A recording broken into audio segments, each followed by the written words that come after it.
Hello everyone, आज date है 11 of February 2022 और द हिंदू न्यूज एनालिसिस में आपका स्वागत है। इस वीडियो में हम द हिंदू के इंपोर्टेंट न्यूज को एग्जाम के पॉइंट ऑफ व्यू से डिस्कस करेंगे। नीचे डिस्क्रिप्शन बॉक्स में Telegram channel Volcano IAS Academy का लिंक दिया हुआ है। आप Telegram channel Volcano IAS Academy के साथ में जुड़ सकते हैं। वहाँ पर हर exam means UPSC, state PSC and other exams के पॉइंट ऑफ व्यू से काफ़ी इंपॉर्टेंट इन्फॉर्मेशन आप सभी के साथ में शेयर की जाती है। तो चलो स्टार्ट करते हैं। वीडियो को स्टार्ट करेंगे एक ज्योग्राफिकल मैप क्वेश्चन के साथ में। और आज आपका क्वेश्चन ये है कि आपको सबसे पहले मैप में जिम कॉर्बेट नेशनल पार्क को व्यू करना है, फिर इससे रिलेटेड हर इंपॉर्टेंट फैक्ट्स को एंड इंफॉर्मेशन को कमेंट बॉक्स में टाइप करना है। कल हमने आपसे क्वेश्चन पूछा था जावादी हिल्स को लेकर के। तो जावादी हिल्स को अगर हम मैप में व्यू करें तो तमिलनाडु स्टेट का जो नॉर्दर्न पार्ट है वहां पर जावादी हिल्स ईस्टर्न घाट के एक्सटेंशन के रूप में सिचुएटेड है। द हिंदू के डिस्कशन में सबसे फ्रंट पेज पर जो इंपॉर्टेंट न्यूज़ है वो 5 स्टेट पे जनरल इलेक्शन को लेकर के है। यूपी के सीएम योगी आदित्यनाथ उन्होंने एक इम्पोर्टेंट स्टेटमेंट देते हैं वो कि अगर आपने ये जो भी जनरल इलेक्शन होने वाले हैं यूपी में भी 403 सीट्स के लिए, वहाँ पर लेजिस्लेटिव असेंबली में 403 सीट्स है तो उसके लिए जनरल इलेक्शन वहाँ पर कंडक्ट हो रहे हैं। फर्स्ट जो लेवल का है, फर्स्ट चरण जो है उसके कल 10 फरवरी को जो इलेक्शन है 58 सीट्स के लिए वो कंप्लीट हो चुके हैं। तो यहाँ पर उन्होंने बोला कि अगर आप अपने वोट को अच्छे से कास्ट नहीं करोगे तो जो यूपी स्टेट की सिचुएशन है नेक्स्ट टर्म में कश्मीर, बंगाल और केरला उन स्टेट जैसी हो जाएगी। तो यहाँ पर काउंटर स्टेटमेंट देने की कोशिश की गई है इन स्टेट के रिप्रेजेंटेटिव के द्वारा। सबसे पहले जम्मू एंड कश्मीर के फॉर्मर चीफ मिनिस्टर रह चुके हैं उमर अब्दुल्ला, उन्होंने बोला कि आपको तो खुश होना चाहिए अगर यूपी कन्वर्ट हो जाए जम्मू एंड कश्मीर की तरह। तो जम्मू एंड कश्मीर में लेस पुअर्टी है, ह्यूमन डेवलपमेंट इंडेक्सेस जो हैं वो बेटर तरीके से वर्क करते हैं, यहाँ पर क्राइम जो है वो काफ़ी ज़्यादा कम है। और अगर हम स्टैंडर्ड ऑफ लिविंग की अगर हम बात करें तो यूपी से अगर हम कंपैरिजन करें तो काफ़ी ज़्यादा बेटर लेवल पर यहाँ पर एग्जिस्ट करते हैं। दूसरी तरफ केरला के चीफ मिनिस्टर जो है पिनाराई विजयन, उन्होंने भी बोला कि अगर यूपी केरला की तरह टर्न हो जाता है, चेंज हो जाता है तो ये तो काफ़ी ज़्यादा इंटरेस्टिंग पॉइंट होएगा, काफ़ी अमेजिंग फैक्ट रहेगा। क्योंकि जो केरला है वहाँ पर बेस्ट एजुकेशन है, हेल्थ सर्विसेज जो हैं वो भी बेस्ट क्वालिटी की है, सोशल वेलफेयर, लिविंग स्टैंडर्ड और इसके अलावा एक हारमोनियस सोसाइटी वहाँ पर एग्जिस्ट करती है। मींस कास्ट और रिलीजन के बेसिस पर वहाँ पर जो क्राइम है वो काफ़ी ज़्यादा कम संख्या में वहाँ पर होते हैं। तो अगर यूपी इस तरीके से इन स्टेट की तरह चेंज होता है वो तो काफ़ी ज़्यादा इम्प्रूवेबल कंडीशन होएगी यूपी स्टेट की। तो एक तरीके से अगर हम देखें तो यहाँ पर ये जो भी आर्टिकल है वो पॉलिटिकल बेसिस है, लेकिन हमें यहाँ पर ये पता चला कि अगर हम यूपी से कंपैरिजन करें इन स्टेट्स का तो यहाँ पर इन स्टेट्स में ये जो पॉइंट्स है वो ज़्यादा बेटर एग्जिस्ट करते हैं। नेक्स्ट इंपोर्टेंट आर्टिकल, कल भी हमने डिस्कस किया था कि हिजाब बैन को लेकर के जो कर्नाटका में इशू चल रहा है उसको वहाँ के हाई कोर्ट में कल डिस्कशन होना स्टार्ट हुआ।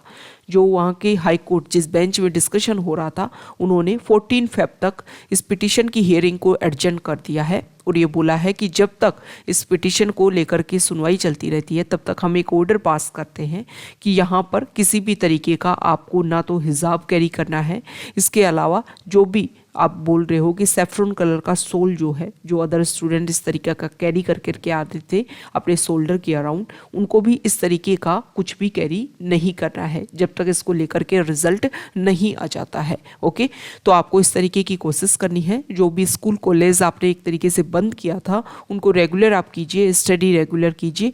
और ये भी जो भी क्वेश्चनिंग जो इस इश्यू को लेकर के चल रही है, जब इसका रिजल्ट आए तभी पता चलेगा कि किस तरीके से यहाँ पर यूनिफॉर्म कोड के पक्ष में जाता है या फिर जो मुस्लिम कम्युनिटी के जो रिचुअल्स हैं उनके पक्ष में ये जाता है कि हिजाब को कैरी करना है या फिर इसको बंद किया जाएगा।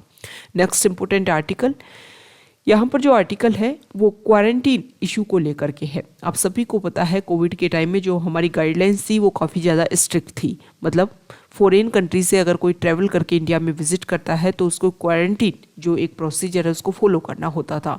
लेकिन यहाँ पर अब डिस्कस किया गया है, हमारे जो हेल्थ मिनिस्टर हैं उन्होंने बोला है कि जो भी कुछ ऐसे इशू जिन कंट्री से हमें लगता है कि कोविड के जो नए स्ट्रेन या नए वेरिएंट फैलने के काफ़ी कम चांसेज हैं, उन 82 कंट्रीज़ को हमने परमिशन दिया है कि अगर आपने डबल डोज ले रखी है कोविड की, फुल्ली वैक्सीनेटेड अगर आप हो, तो इंटरनेशनल पैसेंजर्स जो भी इन 82 कंट्रीज से इंडिया में विजिट करेंगे उनको 14 फेब से क्वारंटीन फ्री एंट्री उनको यहाँ पर दी जाएगी। आप सभी को पता है बहुत सारे सेक्टर्स को अगर हमें बूस्टअप करना है, कोविड की वजह से हर सेक्टर हमारा काफ़ी ज़्यादा इफेक्ट हुआ है। हर सेक्टर को बूस्टअप करने के लिए हमें कुछ नए इनिशिएटिव स्टार्ट करने होंगे ताकि फॉरेन कंट्रीज से जो भी पर्सन है उनकी ज़्यादा से ज़्यादा इंडिया में एंट्री हो सके और हमारे अदर सेक्टर जो है वो भी रिवाइवल स्टेज में पहुँच सके।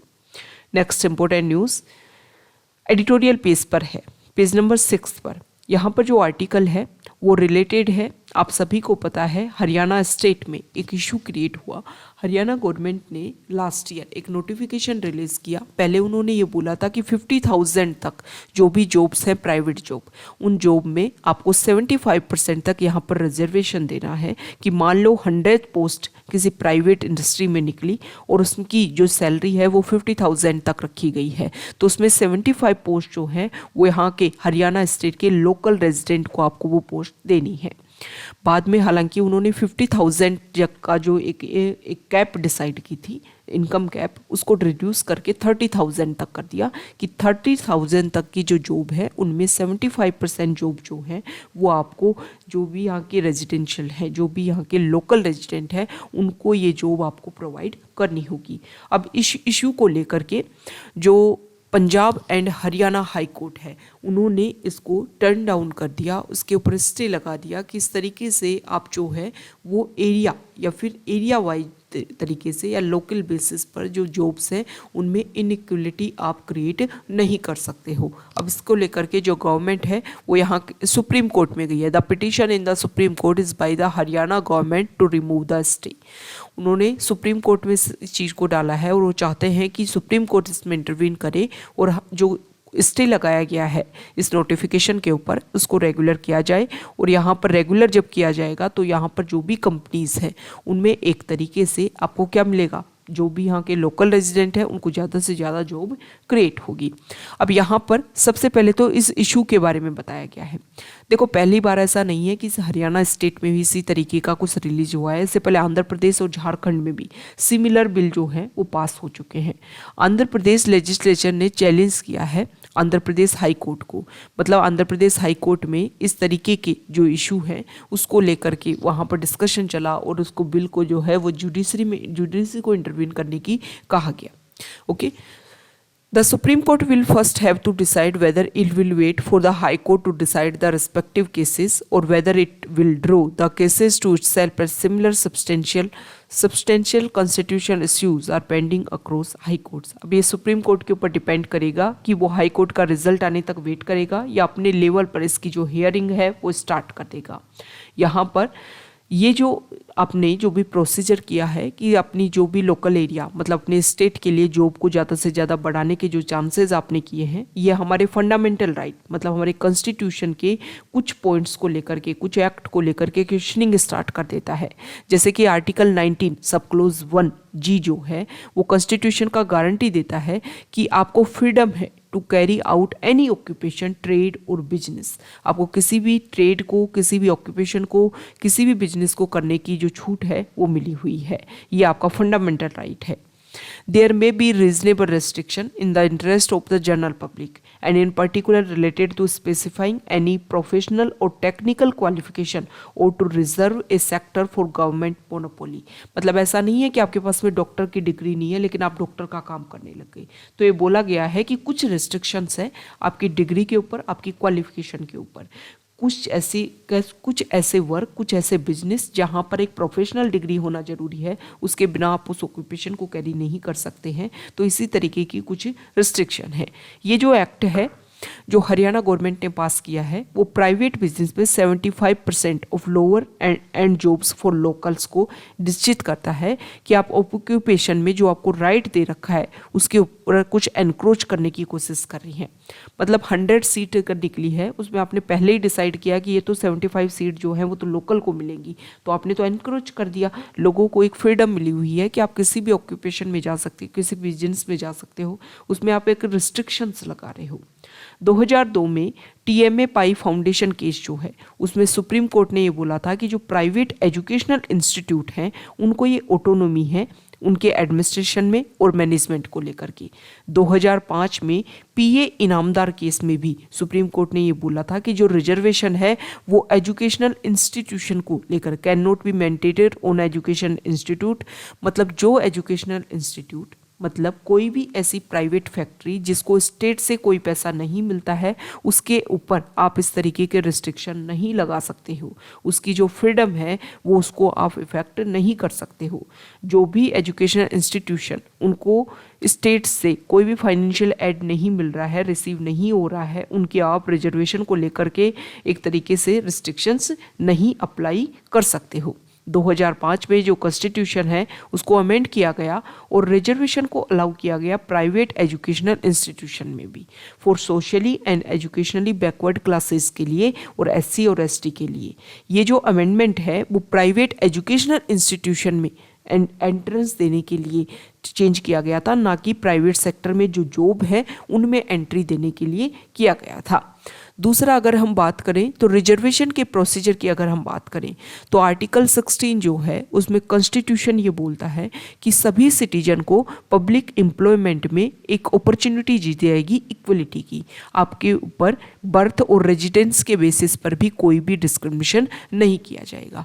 हालांकि पार्लियामेंट को ये पावर दी गई है कि आप किसी स्टेट में अगर किसी पब्लिक ऑफिस में कोई अपॉइंटमेंट करना है रेजिडेंस के बेसिस पर, तो आप इसको चेंज कर सकते हो। स्टेट के पास में ये पावर नहीं है कि रेजिडेंस के बेसिस पर आप कुछ स्पेशल एक्ट बनाओ, ये पावर है पार्लियामेंट के पास में। अब यहाँ पर कुछ स्पेशल केस की बात की गई है कि 2002 में सुप्रीम कोर्ट ने राजस्थान में भी इसी तरीके का एक पर्टिकुलर रीजन में कुछ अपॉइंटमेंट करने थे कि यहाँ पर कुछ पर्टिकुलर एरिया में कुछ लोगों को अपॉइंट करना है, पर्टिकुलर एरिया बेसिस पर फोकस किया जा रहा था। तो इसमें गवर्नमेंट टीचर्स की रिक्रूटमेंट की बात थी और इसको बोला था अनकॉन्स्टिट्यूशनल सुप्रीम कोर्ट ने। यहाँ पर 1995 में आंध्र प्रदेश जो है उन्होंने भी कैंडिडेट्स को प्रेफरेंस दिया जो तेलुगु मीडियम में स्टडी कर रहे थे, तो इसको भी स्ट्रक डाउन कर दिया था कि ये जो चीज़ें हैं वो मेरिटोरियस कैंडिडेट्स को डिस्क्रिमिनेट करेंगी।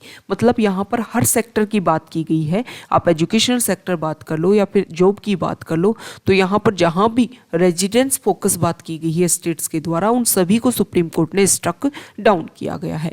तीसरा क्वेश्चन ये है कि 75% रिजर्वेशन की आपने परमिशन दी है।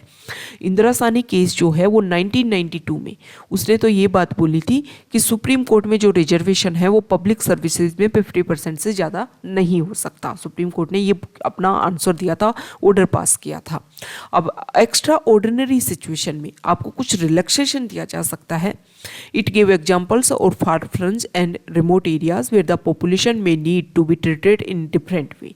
जैसे कि कुछ तुम्हारे दूर के एरिया जहाँ की पॉपुलेशन को ट्रीट करने के लिए कुछ स्पेशल तरीकों की ज़रूरत है, तब यहाँ पर आप कुछ रिलैक्सेशन दे सकते हो। तो इसका मतलब ये नहीं है कि आप 50% से ज़्यादा यहाँ पर रिजर्वेशन दे रहे हो एक तरीके से लोकल लोगों को रेजिडेंस के बेसिस पर, वो आपके बेस में बिल्कुल अलाउ नहीं है। स्टेट लेजिस्लेचर को तो पावर ही नहीं है कि डोमिसाइल और रेजिडेंस के बेसिस पर आप क्या कर सको, रिजर्वेशन दे सको। और जो भी हमने रिजर्वेशन दिया था आर्टिकल 16 के अंडर, वो हमें दिया गया था सिर्फ किसके बेसिस पर, वो दिया गया था कि एजुकेशनल इंस्टीट्यूशन में एंट्री के बेसिस पर। और दूसरा 19 जो है हमारा आर्टिकल, उसको भी वायलेट ये यहाँ पर कर रहा है। तो ये जो क्वेश्चन है वो पहले भी बहुत सारे केसेस में ओपन हो चुका है, पूछा जा चुका है, और उसमें भी ये जो भी रिस्ट्रिक्शंस हैं उनको लगाए गए थे। आप सभी को पता है कि अगर 75% जो लोगों को, लोकल लोगों को जॉब दी जाएगी, तो एक तो तरीके से आप जॉब में जो है इनइक्वलिटी क्रिएट करोगे। दूसरा इशू यहाँ पर ये बताया गया है कि अगर अदर स्टेट के लोग जो हैं वो आकर के यहाँ पर जॉब के लिए अप्लाई करना चाहे तो आपने तो उनमें डिस्क्रिमिनेशन कर दिया।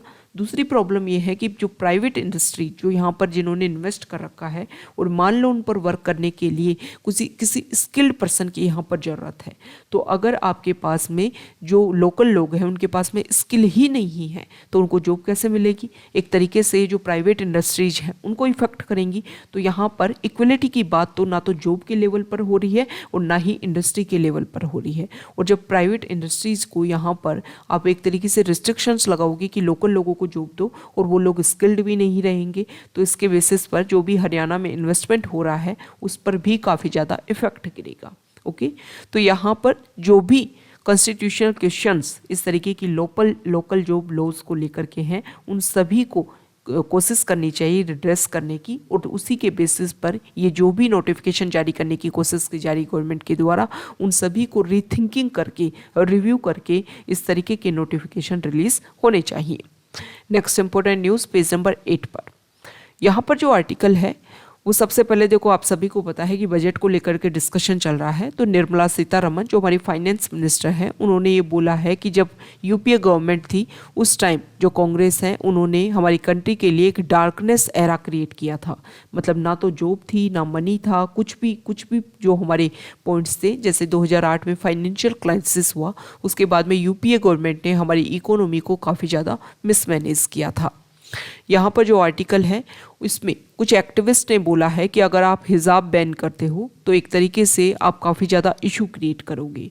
उन्होंने ये बोला, जो ये ओपन लेटर लिखा गया है, ओपन लेटर है जिसमें 2000 feminist democratic groups, academicians, lawyers, individuals, ये जो ओपन लेटर है उन्होंने stern action against individuals and organisation behind the mob attack on a hijab wearing women इन मंड्या कि एक इशू देखने को मिला कि हिजाब वियरिंग वीमेन के ऊपर अटैक हुआ। तो यहाँ पर ये बोला कि अगर आप इस तरीके का हिजाब को लेकर के आपका जो भी रिजल्ट है उसको इस इशू को सोल्व करने की कोशिश करनी चाहिए, क्योंकि इससे जो क्राइम है, जो इशू जो है वो हेट क्राइम जो है वो ज़्यादा इंक्रीज होने के चांसेस रहेंगे। नेक्स्ट इम्पोर्टेंट आर्टिकल यहाँ पर देखिए, पार्लियामेंट्री कमेटी बनी, उस पार्लियामेंट्री कमेटी ने कुछ यहाँ पर इम्पोर्टेंट फैक्ट्स जो हैं वो रिलीज़ किए हैं। ये जो पार्लियामेंट्री कमेटी है उन्होंने ये बताया कि हमारे कंप्लीट इंडिया में 648 पुलिस स्टेशन ऐसे हैं जहाँ पर फ़ोन कनेक्शन नहीं है। मींस ऐसे पुलिस स्टेशन आज भी हैं जहाँ पर वहाँ पर कोई व्हीकल की अवेलेबिलिटी नहीं है कि अगर कोई केसेस आए और किसी को पकड़ना हो तो कैच करने के लिए उनके पास में व्हीकल तक अवेलेबल नहीं है। अब यहाँ पर ऐसा नहीं है कि किसी एरिया स्पेसिफिक में जो स्टेट्स हैं उन्हीं वहीं पर ही इस तरीके की जो बेसिक इंफ्रास्ट्रक्चर है उनकी कमी है। यहाँ पर अगर हम देखें तो सभी एरिया में, जम्मू एंड कश्मीर नॉर्थ वाले एरिया में देख लो, सेंट्रल वाले एरिया में देखें तो यूपी में भी काफ़ी ज़्यादा कमी है। दूसरी अगर हम बात करें तो नॉर्थ ईस्ट वाला जो एरिया है वहाँ पर भी काफ़ी ज़्यादा इस तरीके के इशू देखने को मिल रहे हैं। तो हर एरिया में जो parliamentary standing committee on home affair जो है उन्होंने अपनी रिपोर्ट को ड्राफ्ट किया और उन्होंने ये बोला कि 2006 में मॉडल पुलिस एक्ट लाया गया था, इनेक्ट किया गया था, और इस कमेटी ने ये एक्सप्रेस किया, इस कंसर्न को एक्सप्रेस किया है कि 15 ईयर्स बाद में भी ओनली 17 स्टेट ऐसे हैं जिन्होंने मॉडल पुलिस एक्ट को इंट्रोड्यूस किया है। अपने यहाँ पर जो भी उन स्टेट के जो भी लॉ हैं उनमें इंट्रोड्यूस करने की कोशिश की है मॉडल पुलिस एक्ट को। तो ये काफ़ी ज़्यादा इशू है जो कोशिश की जानी चाहिए कि जो भी स्टेट इस तरीके के अकॉर्डिंग वर्क नहीं कर रहा है उनके ऊपर एक तरीके से बाध्यता कंपल्सन किया जाए कि आपको इस टाइम बाउंडिंग में ही आपको ये सारे जो एक्ट हैं वो इंट्रोड्यूस करने होंगे। यहाँ पर यह भी बोला गया है कि जो भी फंड पुलिस रिफॉर्म्स को लेकर के मिनिस्ट्री ऑफ होम अफेयर्स के द्वारा जो भी इंफॉर्मेशन प्रोवाइड करवाई जाती है उनको स्टेट को जल्दी से जल्दी अपना प्रोसीजर जो है वो मॉडर्नाइजेशन करने के लिए कोशिश की जानी चाहिए। स्टेट्स को जो भी इशू हैं उन सभी को सॉल्व करने की कोशिश की जानी चाहिए। पुलिस में जो भी रिफॉर्म्स की ज़रूरत है उन्हीं के अकॉर्डिंग यहाँ पर वर्क होना चाहिए। नेक्स्ट इंपॉर्टेंट न्यूज़ यहाँ देखिए पेज नंबर 10 पर, यहाँ पर जो आर्टिकल है देखो आप सभी को पता है कर्नाटका स्टेट में हिजाब को लेकर के डिस्कशन चल रहा है। तो यहाँ पर जो पिटीशन दायर की गई थी कर्नाटका स्टेट में उसको रेफर किया गया है सुप्रीम कोर्ट के पास में। तो सुप्रीम कोर्ट ने अपना रिस्पॉन्ड दिया है कि जो भी पिटीशन हाई कोर्ट से हमारे यहाँ पर ट्रांसफ़र की गई है हम चाहते हैं कि पहले कर्नाटका स्टेट जो है कर्नाटका हाई कोर्ट इसको एग्जामिन करे, अपना जो भी आंसर है उसको दे। जब उनका जो रिजल्ट आ जाएगा उसके बाद में अगर लगेगा कि सुप्रीम कोर्ट को इसमें इंटरवीन करना चाहिए तभी ये ज़्यादा बेनिफिशरी होगा। अगर हम हाई कोर्ट में इसको लेकर के डिस्कशन चल रहा है और अगर हम भी इसमें डिस्कशन स्टार्ट कर दें तो एक चीज़ जो है वो कॉन्ट्रेरी हो जाएगी कि जुडिशरी में एक तरीके से अगर हाई कोर्ट इसमें अपना रिजल्ट देता है और उसके बाद में अगर हमें लगता है कि कुछ पॉइंट है जो हैं वो प्रॉब्लमेटिक हैं तो उनके ऊपर डिस्कशन किया जा सकता है सुप्रीम कोर्ट में।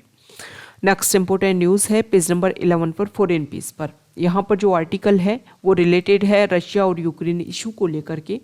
रशिया जो है वो यूक्रेन के साथ में जो भी उनका इशू कन्फ्लिक्ट चल रहा था उसको लेकर के हमने ये देखा था, कल भी डिस्कस किया था कि नॉर्मेंडी जो भी कंट्रीज़ हैं वो इस टॉक्स में पार्टिसिपेट कर रहे हैं।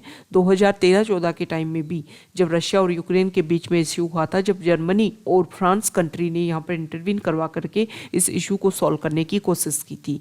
तो अब रशिया जो है वो बेलारूस जो कंट्री है उसके साथ में मिलिट्री एक्सरसाइज करना वो स्टार्ट कर रहे हैं। तो इसको लेकर के यहाँ पर जो यूक्रेन है उन्होंने ये बोला है कि जो ये एक्सरसाइज है वो साइकोलॉजिकल प्रेशर क्रिएट करेगी यूक्रेन कंट्री के ऊपर। इसके अलावा दूसरी जो कंट्रीज़ हैं उन्होंने भी ये बोला है कि इसकी वजह से जो भी हम एक पीस प्रोसीजर लाने की कोशिश कर रहे हैं रशिया और यूक्रेन के बीच में, उन इशू को एक तरीके से दोबारा आप मोटिवेट करने की कोशिश कर रहे हो। यहाँ पर जो आर्टिकल है वो क्वेड ग्रुप को लेकर के है। हमारे जो फॉरेन मिनिस्टर हैं वो भी ऑस्ट्रेलिया की विजिट पर गए हैं ताकि क्वेड ग्रुप जो है उनके मिनिस्टर्स की वहाँ पर मीटिंग होगी, उसमें डिस्कशन किया जाएगा बहुत सारे पॉइंट्स के ऊपर।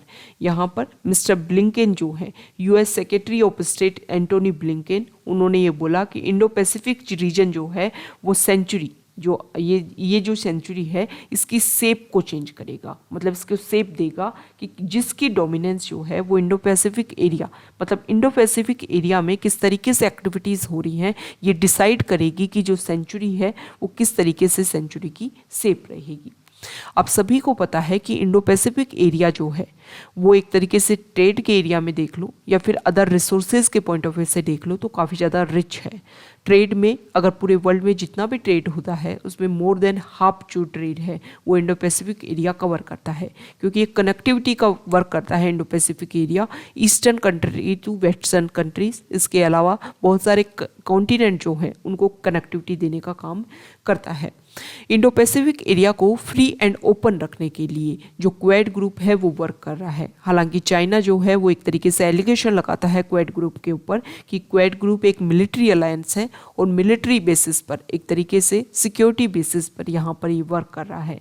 लेकिन जो क्वेड ग्रुप के मेंबर्स हैं आप सभी को पता है India, Japan, Australia and US, ये कंट्रीज ये चाहते हैं कि चाइना जो अपनी डोमिनेंस क्रिएट करने की कोशिश कर रहा है इंडो पैसिफिक वाले रीजन के ऊपर, तो वहाँ पर ये जो इशू है उसको हम ओपन रख सकें, सभी के लिए अवेल कर सकें वहाँ पर कनेक्टिविटी को।